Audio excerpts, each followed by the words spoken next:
Hello, Jessica. I'm so honored to interview you, and I'm so excited for this. Why don't you introduce yourself? So I'm Jessica Maiden, and I have a YouTube channel which I've been running now for the best part of 3 years. And in the beginning, my channel was all about my story, which included and encompassed quite a bit of bitterness. But with time, I've grown, I've prospered, I've matured, and now my channel is mostly about helping others whilst I help myself.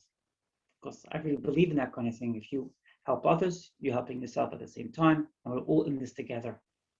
Absolutely.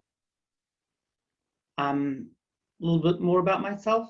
I've um, I've had to take on some pretty scary tasks in my life. I've had to um, re brave it up, so to speak.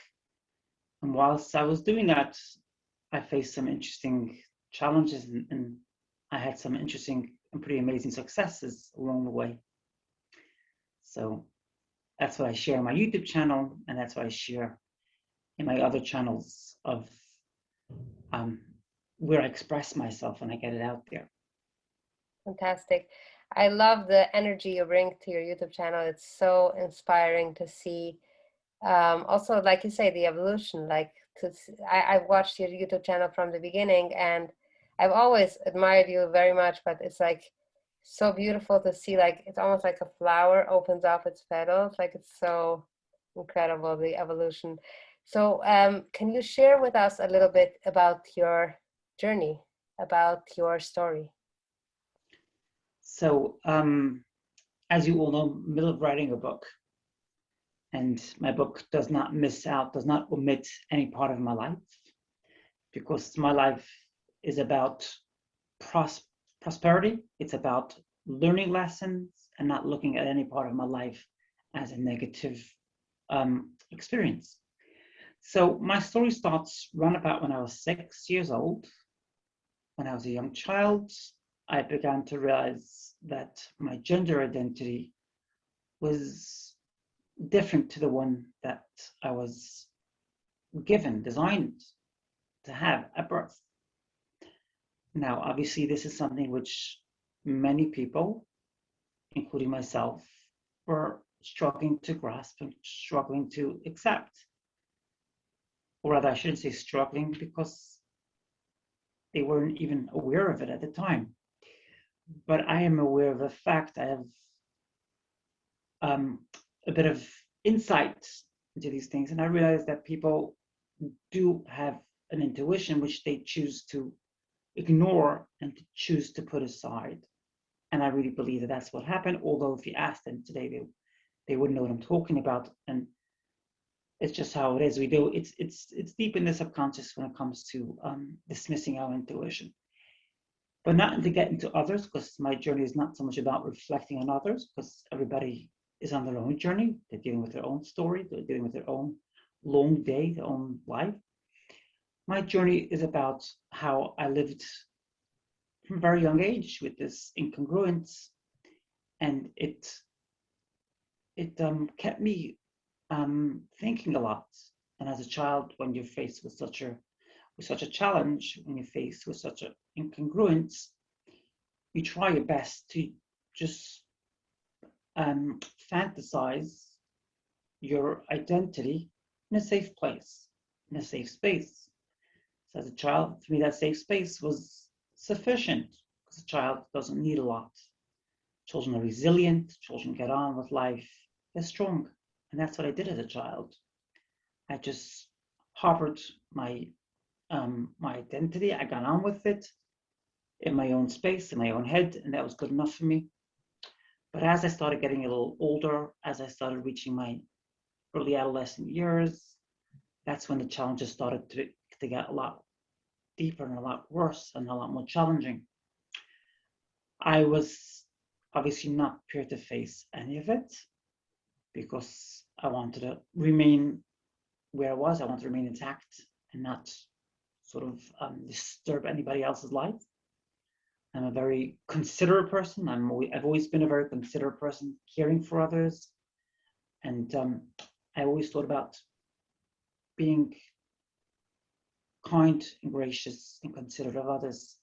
So all throughout my teenage years, I was considerate of the fact that I am basically the byproduct of the people around me.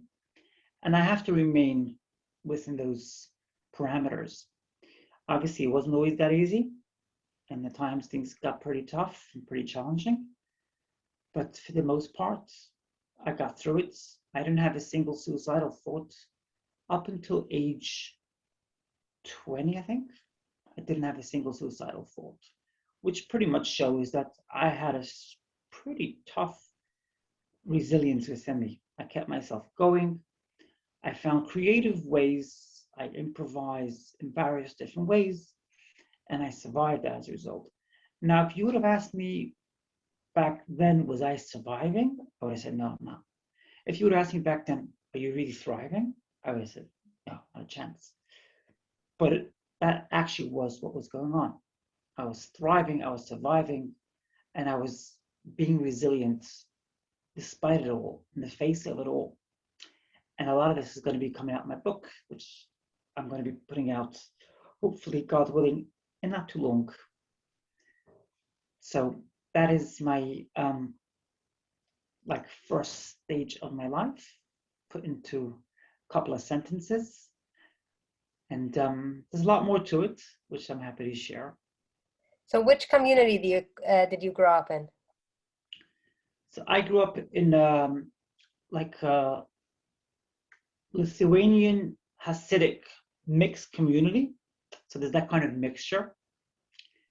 And my family reflected that kind of mixture as well, which was quite pleasant in a way. It was like an open-minded kind of environment, because we weren't challenged by either groups.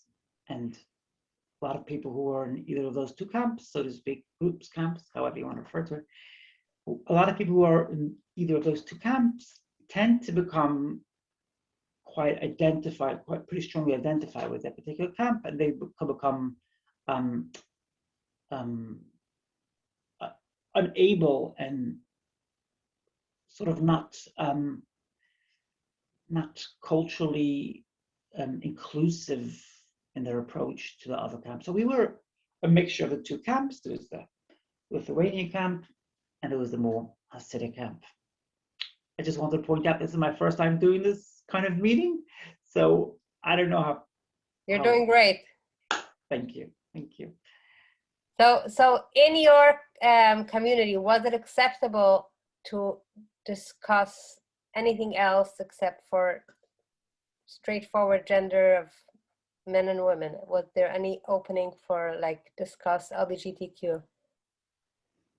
No, there was no space for that kind of thing. And to be fair, I don't think there was much space for that kind of thing anywhere in the world at the time. There was a lack of acceptance, and way back in the 80s and even the early 90s, the whole world was talking about AIDS at the time, and it was seen as abominable for a good reason. They had the proof was in the pudding, so to speak, back then. As twisted and warped as the world mindset was back then, that's what it was. The world has advanced since then. We've all advanced since then.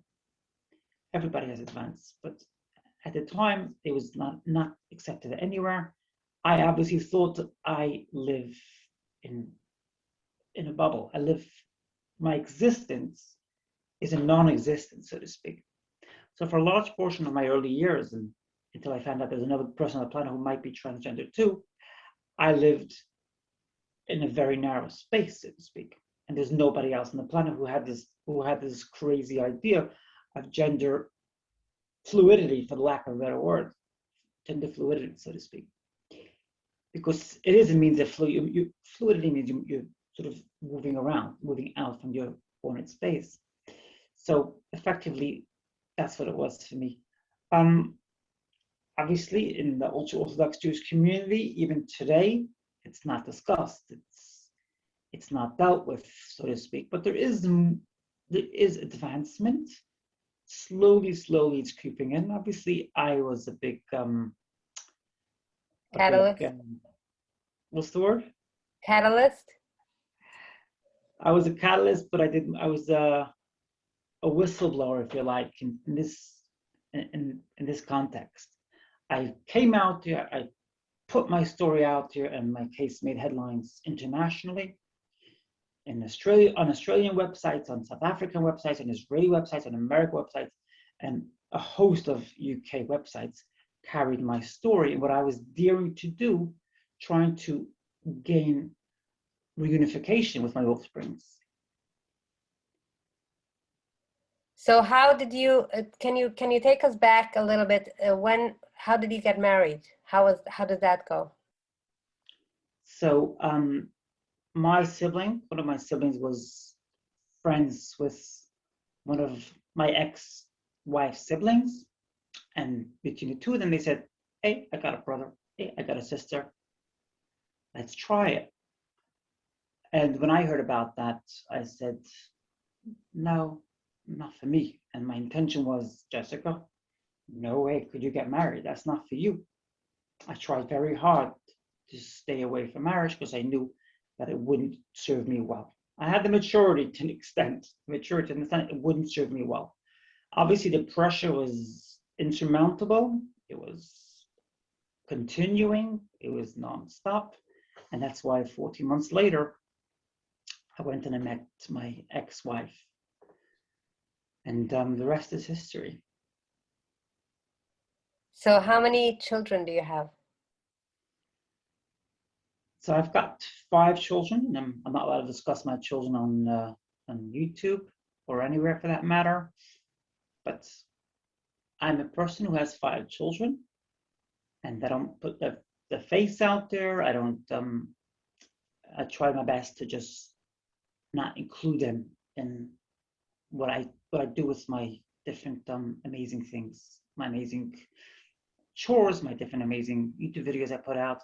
I refer to them as my offsprings, try my best not to put them out there with me. I'm not trying to give them publicity because I want to let them grow up and have a healthy childhood. So is that also pertaining to a court order that you shouldn't bring them into any conversations on YouTube? Like you try to refrain from that?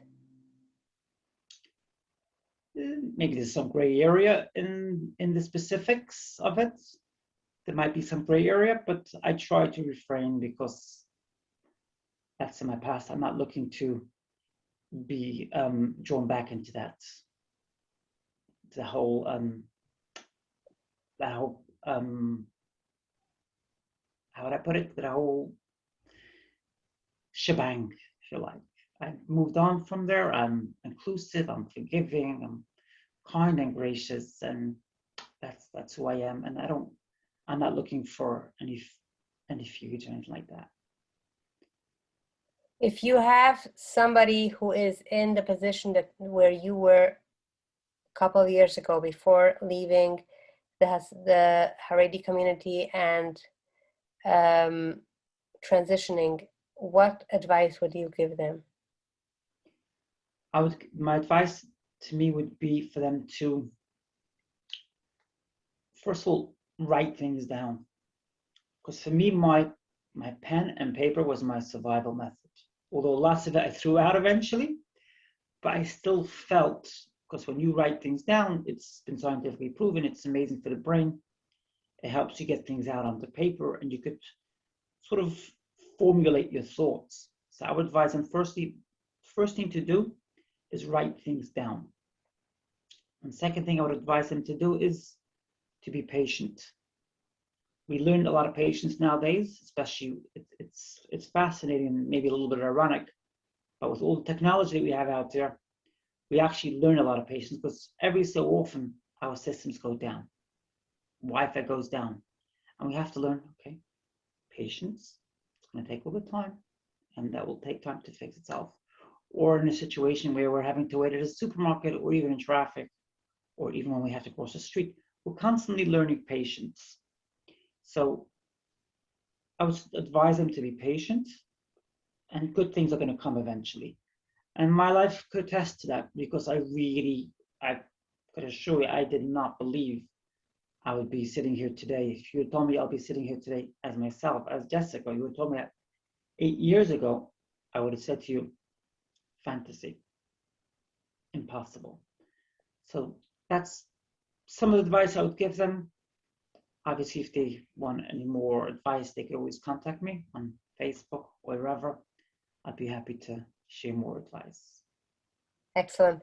So, can you tell us a little bit more about your journey leaving the Haredi community until now? Like, what steps did you have to take to build yourself up from the like from A to where you are now, like literally from scratch?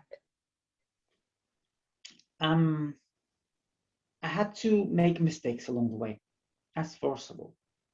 I made mistakes along the way. I took advice from people, and I took up friendship with people who didn't have the same interests that I had. And that's part of it. You make mistakes along the way. And if you allow those mistakes to not define you, you will be successful eventually. And we could obviously learn that from Thomas Edison, who made, they say, some say it was 1,000, some say it was 10,000 mistakes before he finally figured out how to get the light bulb running. So if he can make that many mistakes and become one of the wealthiest people ever existed, I guess it's worth it. Excellent. And what other things have helped you to get where you are today?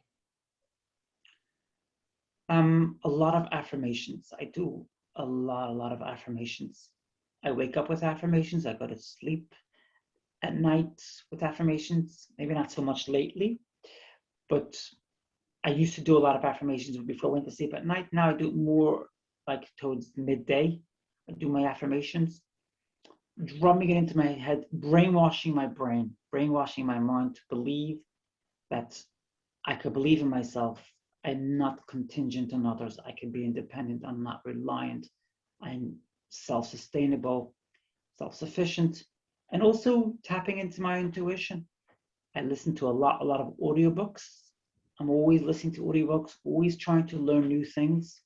And I don't just listen to audiobooks once, I listen to them once, twice, 3 times. I pick up knowledge that way. I become more affluent that way. That gives me the ability to grasp things on a deeper level. Not everything everybody says has to be something which I have to buy into 100%. It's not so much when you're learning things, it's not so much about what you're learning, it's the fact that you're learning. The more you learn, the more you open the neural wiring in your brain, the more you gain from it and the more you prosper as a result. Amazing. That is wonderful. Do you have anything else that you would like to add to share with the people listening? Just wanted to add, and I wanted to share the fact that a lot of what I have done, a lot of what I've managed to do came with self-belief.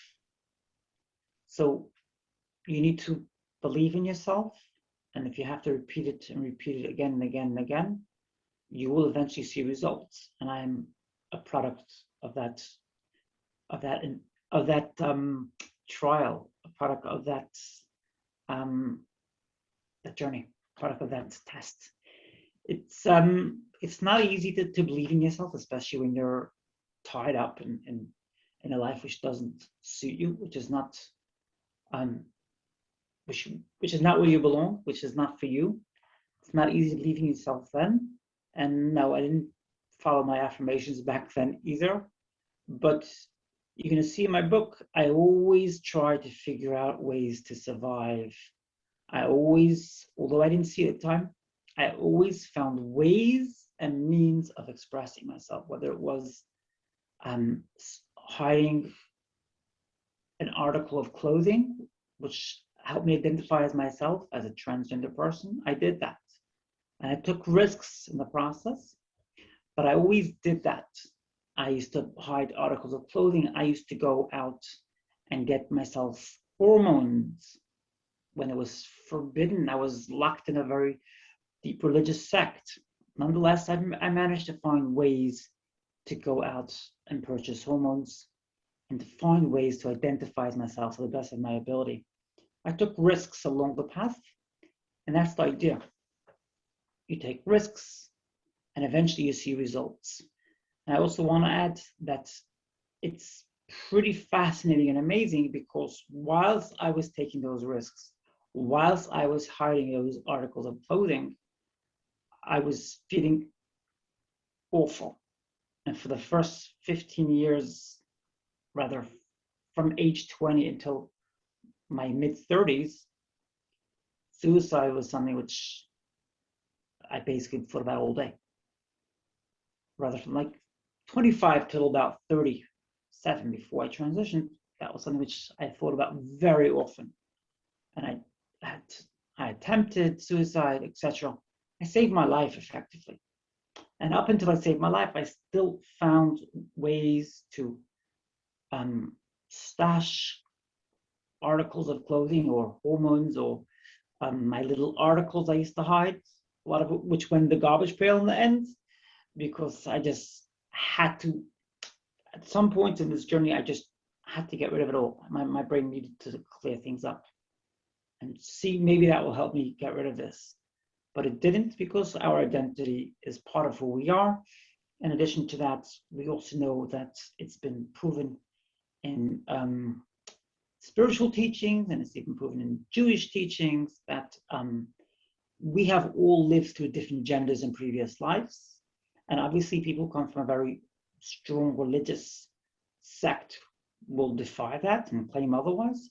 But if they happen to get into conversation with Kabbalists even, they will tell them that this is actually correct. We lived in different genders in previous lives, and in future lives, we will also live in different genders.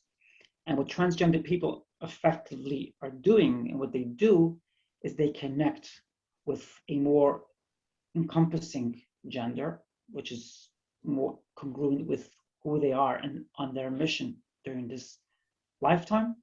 And they tap into that, and they're not afraid to face the challenges. And I face challenges, and I'm still facing some challenges right now where I'm sitting for who I am.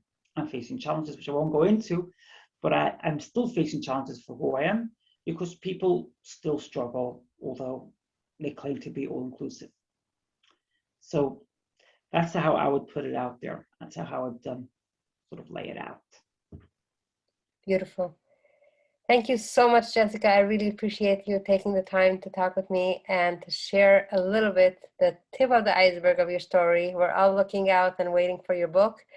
And meanwhile, check out Jessica's YouTube channel. There's a lot of wonderful, inspiring videos, incredible inspiration. And thank you again, Jessica. Have a wonderful rest of the day. Thank you. God bless you. Thank you.